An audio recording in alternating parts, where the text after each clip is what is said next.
안녕하세요. 진예은 집사입니다. 첫 아이를 출산하고 나서 계속 머리에 맴돌았던 말이 있습니다. 자매들은 결혼하고 나서가 진짜 신앙이다. 그리고 자녀를 낳아봐야 진짜 신앙을 알 수 있다. 청소년기와 청년 시절 저는 이 말을 들으면서 난 그렇지 않을 거다라고 생각했습니다. 늘 동일하게 오히려 날이 갈수록 신앙이 더 깊어질 거라고 자신하며 살아왔습니다. 하지만 기대와 달리 아이를 낳고 기르는 1년여의 시간 동안 저는 제 나약함과 부족함을 똑바로 마주하게 되었습니다. 이 정도면 나름 잘 살아왔다고 생각했던 마음이 흔들리기 시작했고 신앙적으로도 생활적으로도 우울감과 무력감이 찾아왔습니다. 삶이 힘겹고 버겁게만 느껴지고 희망은 쉽게 보이지 않았습니다. 특히 정돈되지 않은 집안 환경이 저를 가장 어렵게 했습니다. 누군가는 뭘 그런 걸로 고민을 하나, 치우면 되지. 그럴 수도 있지. 아기 키우느라 정신 없어서 그래. 하다 보면 늘어. 하고 쉽게 말할 수 있는 일이지만 제 스스로 그런 모습이 용납되지 않는 것이 가장 큰 문제였습니다. 꼬리에 꼬리를 무는 자책에 빠지기도 하고 상황과 환경을 탓하며 우울감에 빠졌습니다. 노력하려 해도 이해되지 않을 정도로 나아지지 않고 의지대로 하지 못하는 스스로를 자책하며 지나치게 괴로워하는 제 모습을 보니 처음에는 혹시 ADHD가 아닐까 하는 생각이 들어서 정신과 상담을 예약하기도 했습니다. 하지만 그때 남편이 예은아, 정신과 상담을 받는다고 근본적인 어려움이 해결되지는 않을 것 같아. 먼저 말씀에 가까이 가보자, 같이 기도하자라고 말해주었고 저는 예약을 취소했습니다. 남편의 말에 마음을 돌리고 다시 주님을 바라보려 했지만 며칠을 채 갖지 못하고 무너지는 날들의 반복이었습니다. 하나님께 나아가는 방법을 알면서도 제대로 해내지 못하는 제 자신이 한심했고 노력할수록 상황이 꼬이는 듯한 절망감 속에서 벗어나기 어려웠습니다. 혼자 힘으로는 역부족이라 생각했던 저는 정리 코칭을 받아보기도 했습니다. 반복되는 정리 실패와 자책에 대한 내면 깊은 원인을 끌어내는 과정을 경험하며 통찰도 얻었지만 그럼에도 불구하고 근본적인 문제가 해결되지 않고 있다는 것을 느꼈습니다. 나는 도대체 바뀔 수가 없는 것일까 하는 좌절과 의심 속에 스스로를 몰아붙이며 방황하고 있을 때 마지막 발버둥을 치듯 제자훈련에 발을 들였습니다. 제자훈련을 시작하면서도 사실 저는 제 마음을 다 오픈할 생각이 없었습니다. 적당히 필요한 만큼만 오픈해야지 라는 마음으로 훈련에 임했습니다. 그런데 제자훈련 2번째 시간 한 동기 훈련생의 삶의 이야기를 들으며 제 마음이 흔들리기 시작했습니다. 그분의 이야기가 너무 안쓰럽고 동시에 대견하고 멋지고 자랑스럽다는 생각이 들었습니다. 만약 그 시절 그 훈련생 옆에 제가 어른으로 있었다면 꼭 안아주고 싶다는 마음도 함께 들었습니다.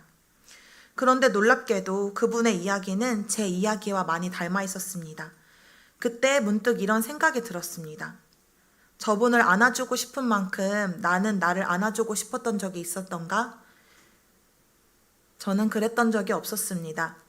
그 순간 깨달았습니다. 아, 나는 한 번도 나를 사랑해 본 적이 없구나. 나 자신을 진심으로 안아주거나 위로해 준 적이 없구나.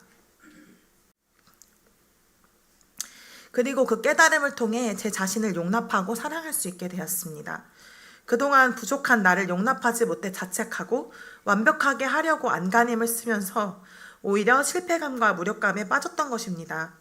이 깨달음이 시작되어 저는 제 자신을 사랑하고 용납하게 되었습니다. 부족함을 받아들이고 완벽주의와 자책에서 조금씩 자유로워졌습니다. 개인적인 변화로는 삶의 에너지가 전반적으로 올라간 것을 느꼈습니다. 제자훈련을 통해서 모든 사람은 공사 중이다 라는 것을 깨닫고 일상에서 겪는 작은 성공과 실패에 좌절하던 이전과는 달리 이제는 무슨 일이든 시도 자체를 즐길 수 있게 되었습니다. 실패해도 그전처럼 후회하지 않게 되었습니다. 마음의 여유가 생기면서 삶 전체가 한결 가벼워졌습니다. 이전에는 끊임없는 자기 검열과 불안 속에서 힘겹게 살았지만 이제는 주님 안에서 자유를 경험하고 있습니다. 다른 사람을 바라보는 시선도 달라졌습니다. 기준과 형식보다는 사랑과 긍휼의 마음이 먼저 옵니다. 주변 사람들에게 더 관용과 이해를 보낼 수 있게 되었습니다.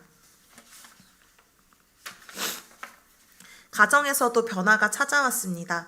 그동안 제가 저를 사랑하지 못했기 때문에 아이를 낳고서도 나처럼 살게 하지 않으리라 라고 마음먹고 있었고 나의 상처와 아픔을 딸에게 대물림하지 않으려 엄마로서 나의 모습을 끊임없이 돌아보고 아등바등 제 힘으로 어떻게든 제 상처를 뿌리 뽑아서 딸에게 물려주지 않으려고 힘을 썼던 것 같습니다.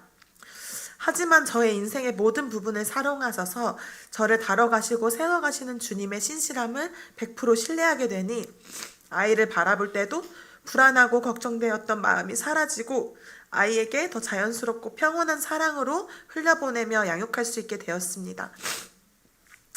또한 남편과의 관계에서도 그동안 제가 정말 자기중심적인 사고로 관계해왔음을 깨달았습니다.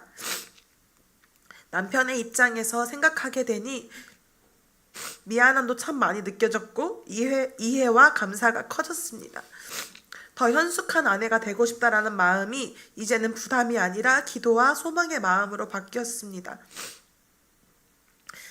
교회와 신앙생활에서의 변화가 제게 가장 놀랐습니다.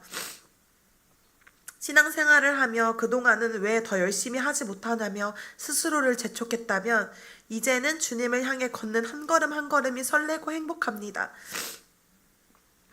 그 발걸음이 너무나 가볍습니다.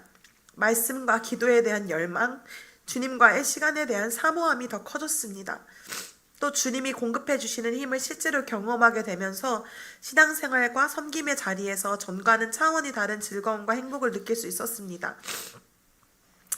성도님들도 아시다시피 제가 어린 시절부터 사역을 해왔지만 그전에도 자원함으로 사역에 참여했다고 사실 생각했어요. 그런데 진정한 기쁨을 경험하고 나니까 그동안 제가 해왔던 건 책임감 그리고 잘해야 한다는 스스로의 기준에 부합하려고 했던 것임을 깨달게 되었습니다. 이제는 마르지 않는 힘으로 기쁨과 만족을 경험하며 사역을 즐기게 되었습니다. 하나님을 위해, 교회를 위해 내가 또 뭘 할 수 있을까 고민하는 게 즐겁고 쓰임받는 것에 감사하며 사역에 참된 기쁨, 신앙에 참된 기쁨을 깨닫고 누리는 과정이었습니다. 제자훈련을 통해 그동안 제 신앙생활이 반쪽짜리였음을 깨닫게 되었습니다. 있는 그대로의 나를 사랑하지 못했기에 그동안 하나님 앞에서도 있는 그대로 진짜 저의 모습으로 나아가지 못했던 제 자신을 보게 되었기 때문입니다. 훈련 가운데 제 연약함을 인정하게 되었고 스스로를 바로 바라보는 은혜를 경험하게 되었습니다. 이전에 저는 저 자신을 채찍질하며 불안과 자책 속에 갇혀 있었지만 이제는 삶 전체를 주님께 맡기며 참된 자유를 누리게 되었습니다. 행복과 불안, 평안과 불안을 오가던 삶에서 벗어나 이제는 어떤 상황에서도 주님 안에서 마음의 평안을 누릴 수 있게 되었습니다. 앞으로의 신앙생활에서는 더 이상 완벽한 신앙일을 목표로 하지 않습니다. 대신 실수해도 주님께 돌아올 수 있는 사람, 연약함 속에서도 순종하며 살아가는 사람이 되고 싶습니다. 육아에서도 사역에서도 가정에서도 완벽함보다 하나님 안에서의 성장과 관계를 선택하며 살아가고자 합니다. 앞으로의 삶의 비전은 분명합니다. 아이와 함께 성장하며 사랑과 신뢰로 관계 맺는 부모가 되기, 가정에서는 기쁨과 평안을 나누며 어떤 상황에서도 힘이 되는 배우자가 되기, 주님의 힘으로 기쁨과 자유 안에서 사역하며 사랑과 긍휼의 마음으로 사람들을 섬기기, 상황에 흔들리지 않고 주님 안에서 안정과 평안을 누리며 삶 전체를 예배로 살아가기, 그리고 내가 누린 이 기쁨과 평안을 다른 이에게 전하기. 제자훈련은 단지 1년간의 집중 훈련으로 끝나는 과정이 아니라 제자로 살아가는 방법과 방향을 알려준 시간이었습니다. 앞으로의 삶 속에서도 무엇을 기준으로 선택하며 살아가야 하는지, 어떤 마음으로 주님을 따르며 살아가야 하는지를 분명히 알게 되었습니다. 이제 훈련은 끝났지만 제자의 삶은 지금부터가 시작임을 고백합니다. 매일의 삶 속에서 주님을 따르며 배운 대로 살아내는 제자가 되기를 소망합니다. 있는 그대로의 나를 어떻게 바라보실지 걱정하지 않고 기댈 수 있는 존재가 되어주신 제자훈련 동기분들께 진심으로 감사드립니다. 또 저의 성장 과정을 인내로 기다려주시며 끝까지 이끌어주신 목사님께도 깊은 감사를 전하며 이 모든 과정을 친히 인도하신 하나님께 모든 영광 올려드립니다. 감사합니다.